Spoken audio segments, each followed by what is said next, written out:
Inilah tema yang akan saya bawakan, yaitu pentingnya berhikmat. Ah, ini dia. Bagus ya gambarnya ya, saya suka. Saya lihat ada tangan, ada lampu, lampu yang menyala. Kalau dalam penggambaran, lampu itu selalu menggambarkan sebuah ide, pemikiran, akal. Nah, apa pentingnya hikmat dalam hidup orang percaya? Kita mulai dari ayat firman Tuhan, Amsal 3 ayat 1 sampai dengan ayat yang ke-8.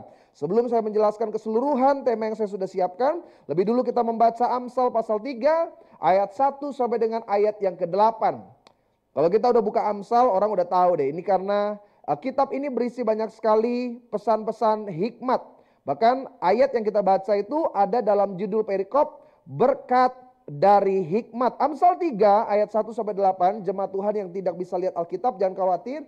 Karena di sebelah kanan saya tim multimedia sudah menampilkan ayat-ayat yang akan saya bacakan. Perhatikan, dikatakan Amsal 3 ayat yang ke-8, pasal yang ketiga ayat pertama sampai 8. Hai anakku, janganlah engkau melupakan ajaranku dan biarlah hatimu memelihara perintahku. Karena panjang umur dan lanjut usia serta sejahtera akan ditambahkannya kepadamu. Janganlah kiranya kasih dan setia meninggalkan engkau, kalungkanlah itu pada lehermu. Tuliskanlah itu pada loh hatimu, maka engkau, apa kata Alkitab, akan mendapat kasih, apalagi pengharapan dalam pandangan Allah serta manusia. Ayat yang kelima, perhatikan. Percayalah kepada Tuhan dengan segenap hatimu dan janganlah bersandar kepada pengertianmu sendiri. Ini bagian ayat yang penting. Janganlah bersandar kepada pengertianmu sendiri. Ayat 6. Akuilah dia dalam segala lakumu, maka Tuhan akan meluruskan jalanmu. Janganlah engkau menganggap dirimu sendiri bijak. Takutlah akan Tuhan dan jauhilah kejahatan. Ayat 8 yang bisa baca, jemaat Tuhan yang di rumah di perjalanan sama-sama. Itulah yang akan menyembuhkan tubuhmu dan menyegarkan tulangmu. Ini ayat yang cukup bagus untuk memasuki dan menjalani 2021. Kenapa? Karena ada banyak orang yang udah lemes ya, maksudnya secara semangat gitu, gairah dalam bisnis, usaha, karir. Banyak orang kehilangan passion, bahkan mereka cenderung lebih putus asa. Kenapa? Berat saudara.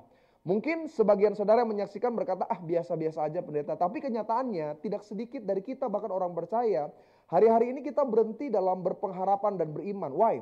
Ini sulit. Jualan zaman sekarang gak kayak zaman dulu. Yes, ada yang beruntung, ada yang bisa sukses. Tapi sebagian besar adalah orang-orang yang mengalami tekanan berat akibat dampak dari pandemi, saudara. Makanya kalau saudara baca nonton nonton video-video motivasi, banyak pakar, motivator-motivator yang menyarankan bahwa untuk menjalani 2021 itu dibutuhkan 3 hal. Yang pertama, target atau goal setting atau tujuan. Yang kedua itu planning, rencana. Dan yang ketiga itu komitmen. Komitmen itu lebih bersifat upaya, perjuangan. Jadi mereka bilang kalau kita menjalani 2021 tanpa target, planning, dan komitmen, maka kita juga akan tertinggal. Bahasa kasar mereka sebut kita akan menjadi pecundang di tahun ini. Karena memang butuh effort lebih gitu, butuh upaya lebih saudara. Contoh lah, nggak usah jauh-jauh gereja, kalau nggak beradaptasi, kalau nggak mulai masuk ke dunia digital streaming seperti ini, kita akan kehilangan jemaat-jemaat. Why? Karena nggak bisa tatap muka. Bahkan yang tadinya jualan secara mainstream, ya kan, cuma buka toko gitu. Sekarang mereka harus beradaptasi, mulai jualan dengan cara online. Dan bagi sebagian orang mudah, tapi bagi sebagian besar orang itu sulit. Makanya tahun ini kalau mereka katakan kalau nggak punya target, nggak punya planning, dan nggak punya komitmen, pasti berantakan. Tapi ketika saya coba dengar banyak motivasi, saya pelajari begini. Bagi kita orang percaya, target, planning, dan komitmen itu bukan segala-galanya. Itu bukan segala-galanya yang utama untuk kita mencapai keberhasilan. Why? Amsal pasal yang ke-22, lihat Alkitab. Amsal pasal 10 maksud saya. Amsal 10 ayat yang ke-22. Alkitab bilang dengan jelas, berkat Tuhanlah yang menjadikan kaya. Alkitab bahkan lebih tekankan, susah payah tidak akan menambahinya. Artinya effort kita tanpa perkenanan Tuhan itu sia-sia. Tapi effort kita dengan perkenanan Tuhan, it's amazing. Makanya tema 2021 yang Tuhan berikan bagi gereja ini, berkenan membawa mujizat. Why? Kenapa tema ini diberikan? Bahkan diperkatakan terus oleh gembala kepada jemaat-jemaat Tuhan. Sederhana. Karena memang seringkali kesuksesan, keberhasilan dan masa depan yang cemerlang tidak selalu datang dari kemampuan dan kelebihan kita. Tapi datang dari perkenanan Tuhan. Nah, salah satu ciri orang yang berkenan di hadapan Tuhan adalah mereka orang-orang yang hidup di dalam hikmat. Sama-sama bilang sama saya, hikmat. Dan kalau kita bicara tentang hikmat, salah satu tokoh yang paling terkenal namanya Salomo. Kalau saya ngomong Salomo, apa yang terlintas di kepala saudara? Iya, saya ngerti, bapak-bapak sebagian istrinya banyak pendeta ya. Iya, memang begitu sih bapak-bapak ya kan. Makanya harus sekolah minggu Pak ya. Karena kisah Salomo itu bukan cuma sekedar istrinya banyak. Salomo itu adalah salah satu sosok yang memberikan sumbangsi luar biasa. Bagaimana orang memiliki kebijaksanaan. Makanya Salomo itu kuat sekali dengan kata berhikmat. Kalau saudara lihat fakta tentang Salomo, ada beberapa hal yang menarik. Salomo adalah satu-satunya raja Israel yang pada masa pemerintahannya tidak ada perang. Perhatikan lagi. Pada masa Salomo memerintah sebagai raja, dia adalah satu-satunya raja di mana tidak ada peperangan sama sekali. Why? Karena dia punya strategi yang luar biasa. Datangnya dari mana? Hikmatnya. Yang menarik lagi tentang Salomo, Salomo itu salah satu raja, bukan salah satu raja, bahkan satu-satunya raja Israel yang until today sampai hari ini tidak bisa dikalahkan oleh raja siapapun dari harta dan kekayaannya. Makanya ada beberapa arkeologi zaman dulu, kalau mereka datang ke tanah perjanjian, yang mereka cari itu simpanannya Salomo, harta kekayaannya Salomo. Walaupun kalau saudara baca dalam Alkitab udah jelas, itu diperebutkan oleh bangsa-bangsa yang pada akhirnya menjajah setelah masa pemerintahan Salomo. Salomo tuh kaya raya. Bahkan bukan hanya dalam pandangan ke kita sebagai orang Kristen. Orang-orang di luar sana yang mengetahui sejarah Salomo, Salomo itu orang kaya raya, sangat kaya raya. Dan yang ketiga, Salomo tuh orang yang kalau makan itu nggak biasa. Bener, saya waktu baca ya, saya tahu ini waktu saya kuliah. Saya sampai kaget-kaget gitu. Masa sih bener? Tapi Alkitab yang catat. Coba saudara lihat. Lihat dalam satu Raja-Raja. Raja-Raja pasal 4 ayat yang ke-22. Ini salah satu fakta unik ya tentang masa kejayaan Salomo. Perhatikan, Alkitab catat begini. Adapun persediaan makan yang diperlukan Salomo untuk berapa lama? 1 tahun? No. 6 bulan? No. Berapa? 1 hari. Ialah berapa? Ini 1 hari ya. Saya kalau baca ini langsung ngerasa susah. Sehari ialah 30 kor tepung yang terbaik dan 60 kor tepung biasa. Ini baru tepung-tepungan. Ayat berikutnya yang ke-23. Perhatikan, Alkitab bilang 10 ekor lembu gemukan, 20 lembu gembalaan, dan 100 ekor domba. Itu belum terhitung rusa, kijang, rusa dandi, dan gangsa piaraan. Gila saudara. Makan sehari ya kan. Saudara kalau sehari berapa banyak lembu? Nggak ada pendeta, nggak ada satu. Oke.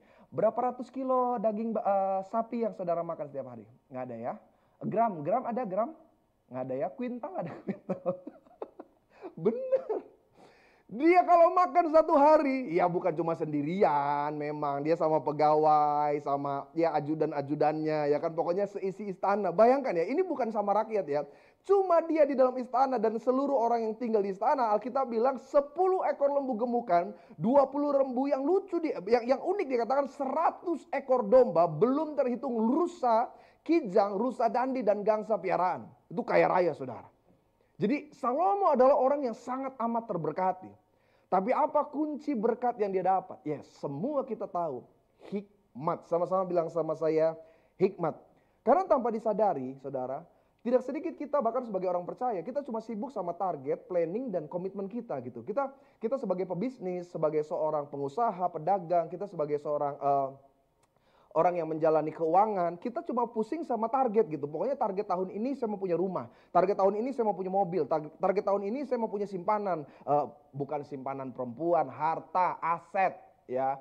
Ada banyak orang punya planning yang luar biasa. Pokoknya kerjanya begini, modalnya begini. Komitmennya juga dahsyat. Dia bangun lebih pagi dari orang lain dan dia jalani dengan jerih lelah. Persoalannya kita lupa bahwa apa yang kita kerjakan dan apa yang kita upayakan dengan kemampuan kita, Alkitab katakan sia-sia. Perhatikan Alkitab bilang dalam Yeremia 17 ayat yang kelima. Yeremia 17 ayat yang kelima, perhatikan 1-2 iya apa? Beginilah firman Tuhan, terkutuklah.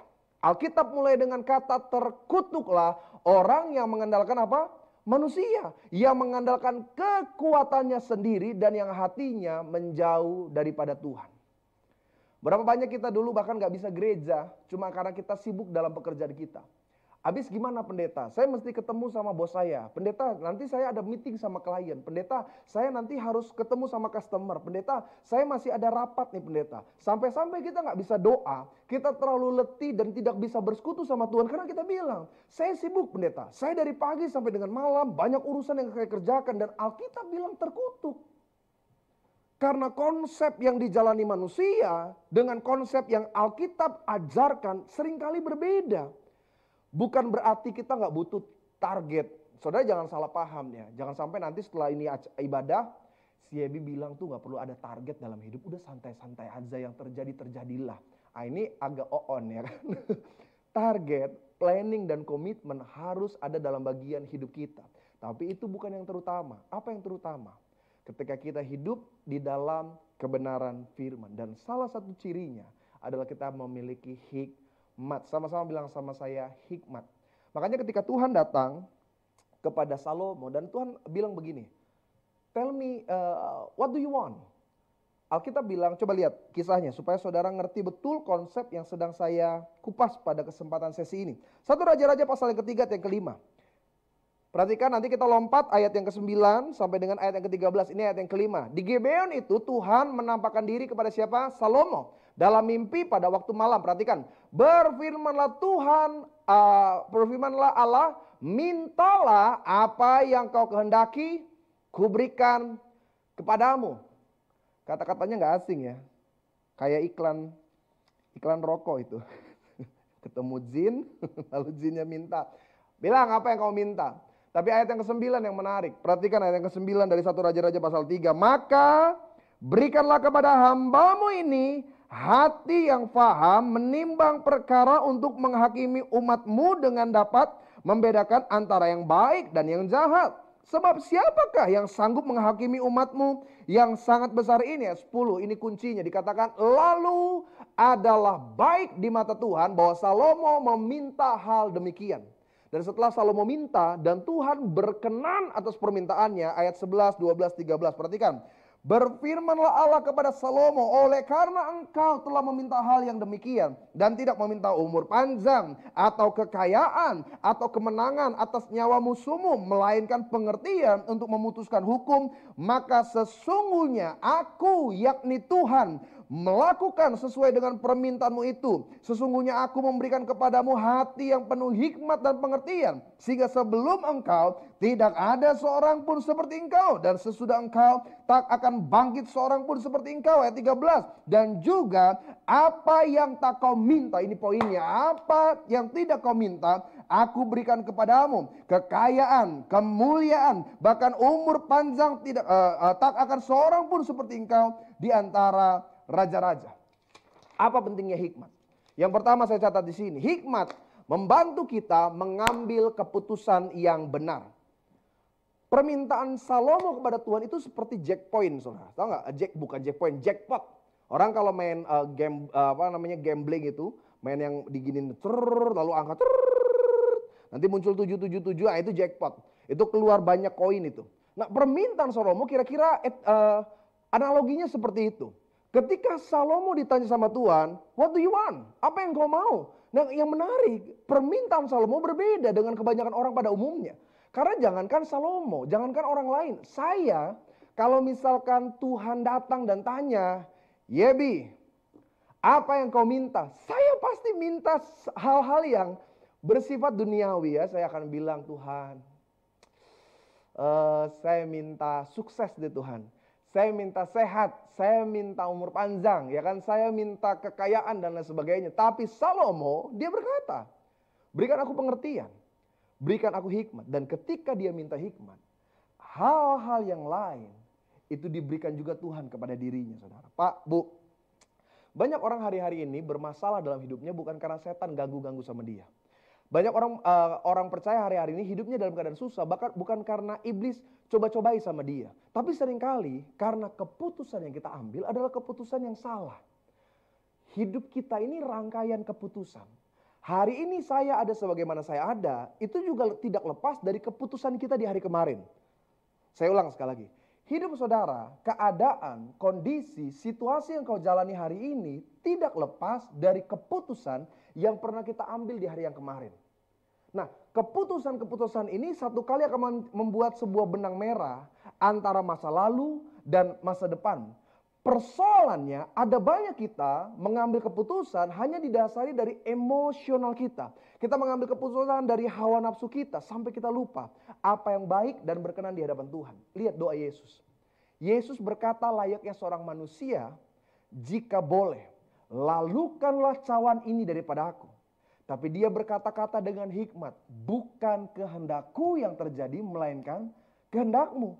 Bedanya kita dengan doa Yesus, kita yang paksa Tuhan gitu untuk ikut kehendak kita. Tuhan, saya rindu Tuhan berkati saya sukses. Pokoknya Tuhan berkati saya jadi orang yang diberkati sukses, berhasil, suami naik pangkat, anak-anak pintar, lulus, dapat beasiswa luar negeri, diberkati kami 10, 60.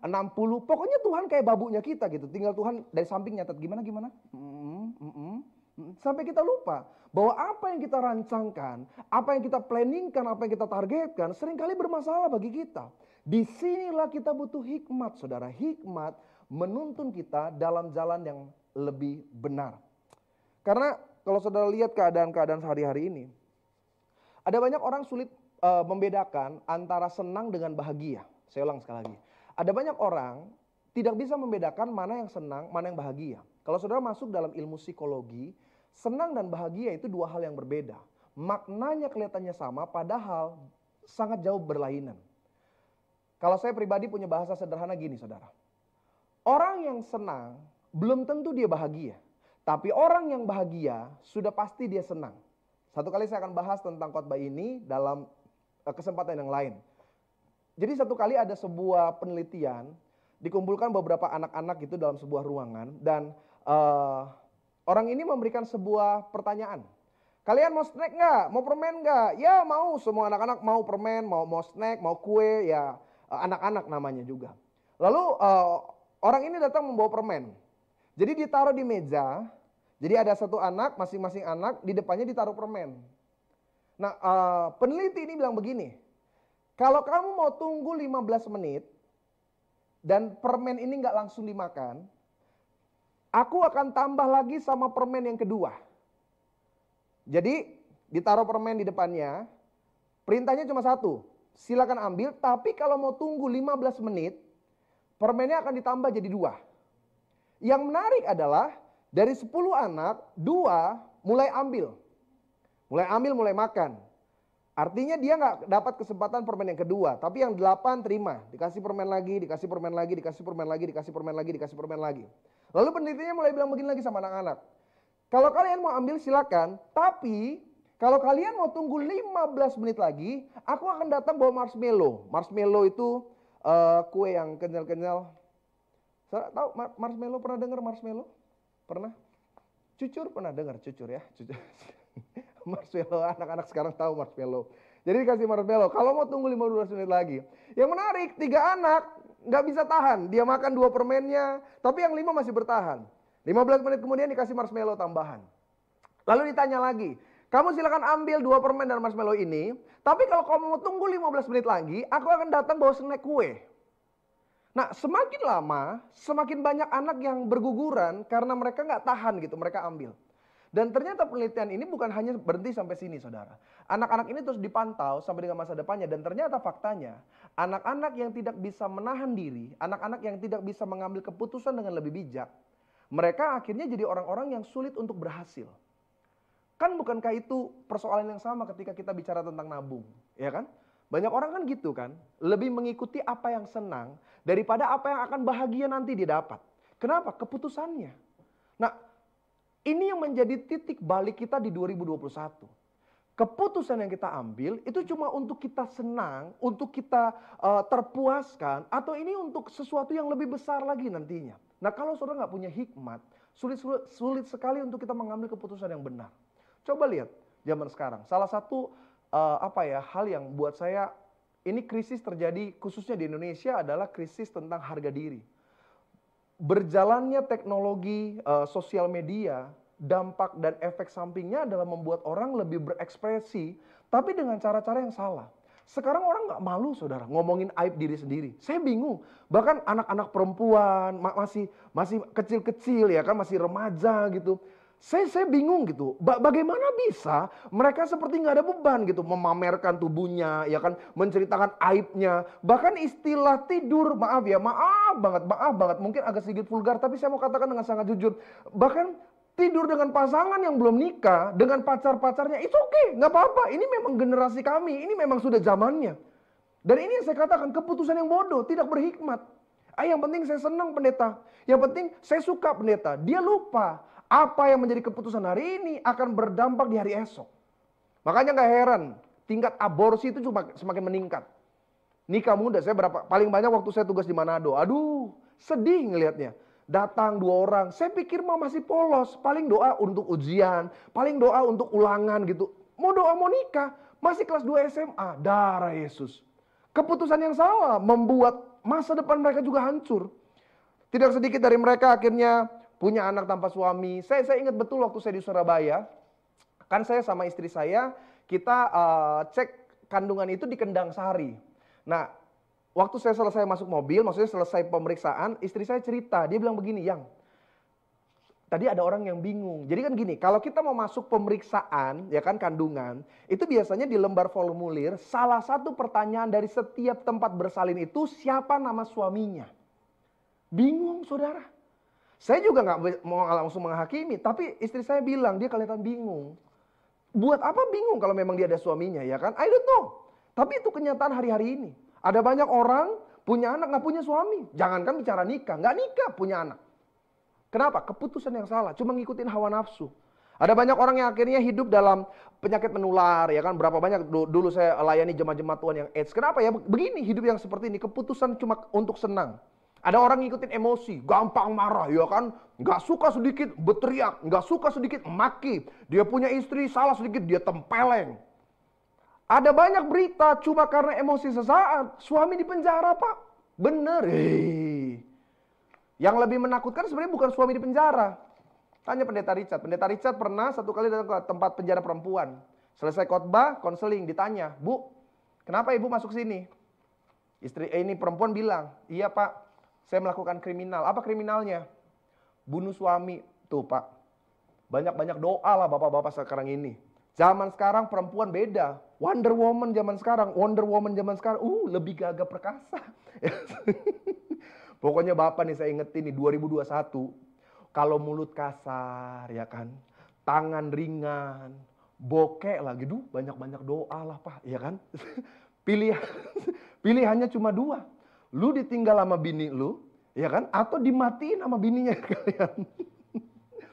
Tuh karena emosi sesaat. Dia marah, anaknya berteriak nangis, dipukul kan. Jadi anaknya masih bayi, mungkin dia mau suruh diam, dia pukul, ngikutin emosi. Akhirnya penyok di bagian kepala ini. Kenapa? Karena emosi, keputusan sesaat, mendatangkan petaka di masa depan. Ada banyak orang, yang penting suka, yang penting cinta. Padahal jelas beda iman. Kita bilang terang gelap tidak ada satu. Wah nggak apa-apa pendeta. Tuhan itu kan maha kasih. Akhirnya nikah. Ujung-ujungnya apa? Repot kemudian hari. Bingung anaknya mau dibaptis atau enggak nih. Anaknya mau dibawa gereja nggak bisa. Anaknya mau disuruh ikut pelayanan nggak boleh. Why? Karena keputusan yang salah di awal. Ada banyak anak-anak muda nih, saya mau ngomong sama anak-anak muda. Engkau yang menyaksikan live streaming kali ini mungkin cara Tuhan tegur sama saudara. Jangan hidup dengan kondisi hedonisme. Ingat nih peristiwa 2020. Orang yang biasa hedon, orang yang gampang banget nyicil, orang yang mudah sekali berhutang, orang yang sebentar-sebentar gak apa-apa. Nanti aja dicicil 0% ini. Waktu terjadi pandemi dan pekerjaan usaha pendapatannya mulai seret ke bawah, hancur semuanya. Tapi lihat orang yang bisa nahan diri, yang bisa hidup sesuai dengan keadaan dan kondisi. Orang yang bisa nabung, lebih survive. Keputusan kita harus berhikmat, saudara. Makanya banyak kita memiliki target dan planning yang baik, tetapi dengan eksekusi yang salah. Karena kita dikuasai oleh emosional dan hawa nafsu. Lihat Galatia pasal 2 ayat yang ke-20. Hidup kita harus sesuai firman. Alkitab bilang, namun aku hidup sama-sama. Tetapi bukan aku sendiri yang hidup, melainkan siapa? Amin. Kristus yang hidup di dalam aku. Dan hidupku yang kuhidupi sekarang di dalam daging adalah hidup oleh iman di dalam anak Allah yang telah mengasihi aku dan menyerahkan dirinya untuk aku. Hidup kita harus sesuai dengan keputusan dari firman, saudara. Banyak kita dibenci sama orang bukan karena maksud kita, keputusan kita yang salah. Disinilah pentingnya hikmat. Hikmat tuh penting loh, saudara. Saya tanya sama ibu-ibu, Bu, doa supaya suami bertobat itu bagus nggak? Doa supaya suami kita bertobat itu bagus nggak? Bagus. Tapi seringkali jadi salah. Karena ini ibu doanya pas di samping suami yang lagi tidur. Tuhan, Engkau lihat Tuhan beban dalam hidupku. Ketika aku berdoa suamiku cuma tidur-tidur di sebelahku. Jamah dia Tuhan. Biarlah kekasarannya Tuhan, biarlah kesombongan dalam dirinya Tuhan cabut Tuhan. Biarlah Engkau yang tegur sendiri Tuhan, ya kan? Akhirnya suaminya bangun ikut doa atau ikut mukulin ibu? Iya. Ada banyak orang ngambil keputusannya tidak sesuai dengan maksud dan tujuannya. Ada orang ajak keluarga ke gereja, ya kan? Ma, Pak ayo gereja, HMJ aja HMJ. Enggak ah. Papa kan udah di gereja ini. Papa di gereja papa tuh nggak ada pengurapan. Lihat kalau di HMZ semua pendetanya bergetar. Itu pengurapan, Pak. Papa di gereja tepuk tangan juga nggak ini. Model-model kayak gini. Saya mau tanya orang tuanya datang nggak ke HMJ? Enggak. Maksud anaknya baik, tapi keputusan dan caranya yang salah. Disitulah pentingnya hikmat, saudara. Ada banyak orang kan gitu kan. Ini nggak boleh nih. Hamba Tuhan saya ajarin nih, bahwa nih kalau pakai ulos-ulos kayak gini nih, ini kris-kris kayak gini nih, ini okultisme, mesti dicabut, mesti dibakar. Akhirnya ribut keluarga. Bukan karena penginjilannya, karena keputusan dan caranya yang salah, saudara. Disitulah kita butuh hikmat Tuhan. Saya ambil contoh sederhana. Saya mau tanya sama jemaat GBHMJ. Minyak urapan ada kuasa nggak? Minyak urapan, yang saya pegang ini, ada nggak kuasanya? Minyak urapan yang saudara pegang di rumah, ada nggak kuasanya? Sangat besar. Tapi seringkali cara kita yang salah. Pendeta, saya udah bilang sama laki saya, Pak, lu denger tuh Pak Helmi bilang, kalau kita mau bisnis usaha, ciprat pakai minyak urapan. Laki saya mau bebal pendeta, dikasih tahu kayak gitu dia malah ngelawan. Tapi saya tetap beriman pendeta. Satu kali dia mau rapat sama temennya, itu berkas-berkas rapatnya saya siram sama minyak urapan supaya Tuhan buat berhasil. Saya mau tanya, saya mau tanya. Setelah itu yang disiram sama minyak urapan siapa? Istrinya? Pasti diperes itu sama suaminya. Iya, cara-caranya yang kurang tepat. Pendeta, saya udah urapi tuh pendeta. Tempat toko saya tuh saya urapi. Sebelah saya pas bisnisnya dagangannya sama. Tapi saya percaya kalau Tuhan di pihak kita tidak ada satupun lawan kita.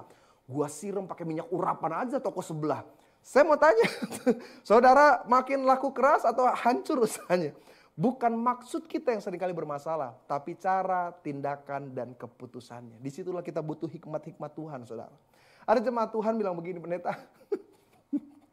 Saya tuh suka gemes ya sama jemaat, maksudnya gini. Ya, mbok ya minum vitamin gitu. Dia bilang gini, pendeta. Saya punya keyboard, tapi rusak pendeta. Saudara tahu gak? Dikasih minyak urapan, darah Yesus. Itu kalau keyboard yang bisa ngomong. Mungkin keyboardnya akan bilang, please kill me. Jadi udah rusak.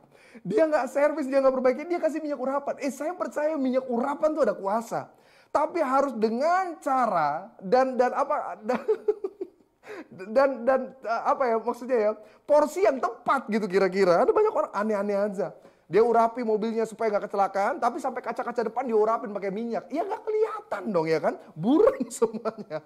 Makanya jemaat Tuhan 2021 kita butuh hikmat Tuhan. Karena hikmat yang menuntun kita dalam kebenaran. Hikmat menuntun kita untuk menjalani sesuai dengan apa yang benar, sesuai dengan rancangan Tuhan. Nanti saya jelaskan di sesi berikutnya ya. Ada orang tanya gini, pendeta hikmat itu apa sih pendeta?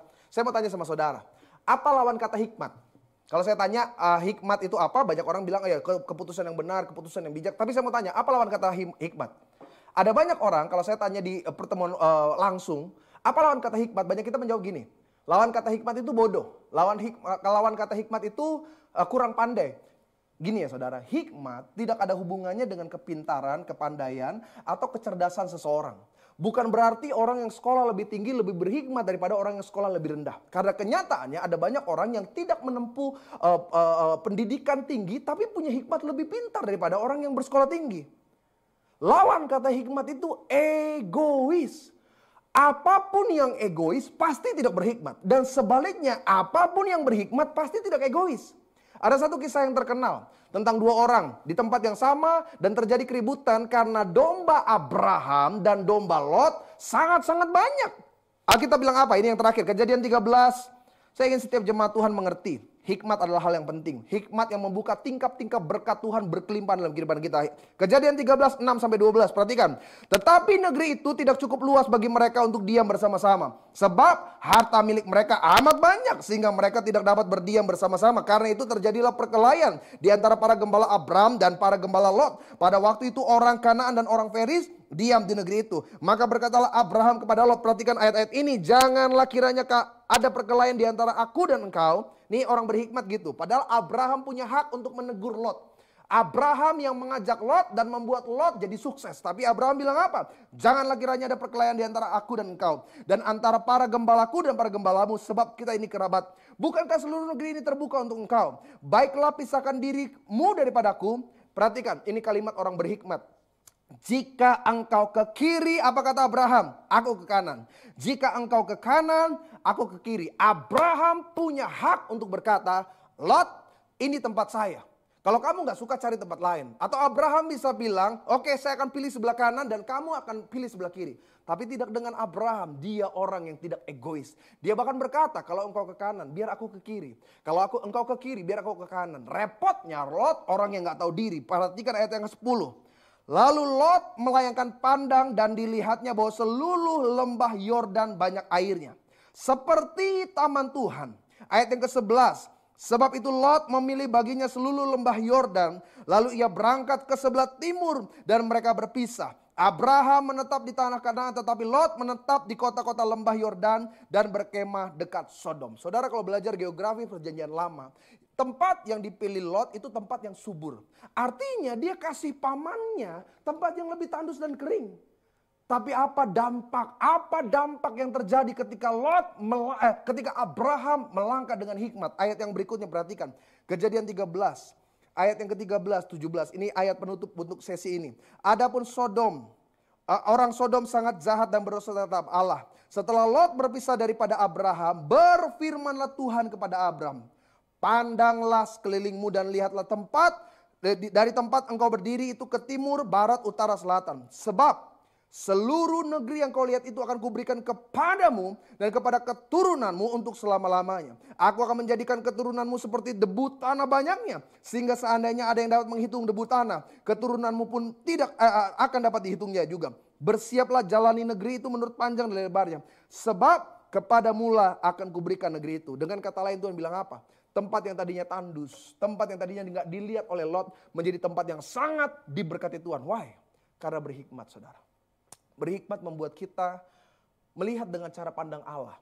Berhikmat membuat kita memasuki zona pendewasaan yang berbeda. Nah saya rindu, siapapun saudara yang menyaksikan streaming pada sesi ini, mari sama-sama berhikmat. Saya akan lanjutkan beberapa pembahasan dengan tema The Power of Wisdom pada sesi yang berikutnya. Jadi jemaat Tuhan yang bisa dengar, sama-sama kita lanjut. Dan untuk yang sesi ini, sama-sama kita tutup dalam doa. Terima kasih Tuhan, kami bersyukur berterima kasih untuk pembelajaran yang kami dapat dari kebenaran firman Tuhan. Biarlah kami bertumbuh, kami lebih dewasa, kami lebih berhikmat. Bukan dari apa yang mampu kami pikirkan, tapi dari apa yang Tuhan berkenan kami kerjakan. Diberkatilah siapapun jemaat Tuhan di 2021 ini. Mereka yang sedang berplanning, mereka yang punya target, mereka yang sedang berkomitmen untuk hidup-hidup mereka di tahun ini, pegang tangan mereka Tuhan. Karena kami doa seperti Musa berdoa.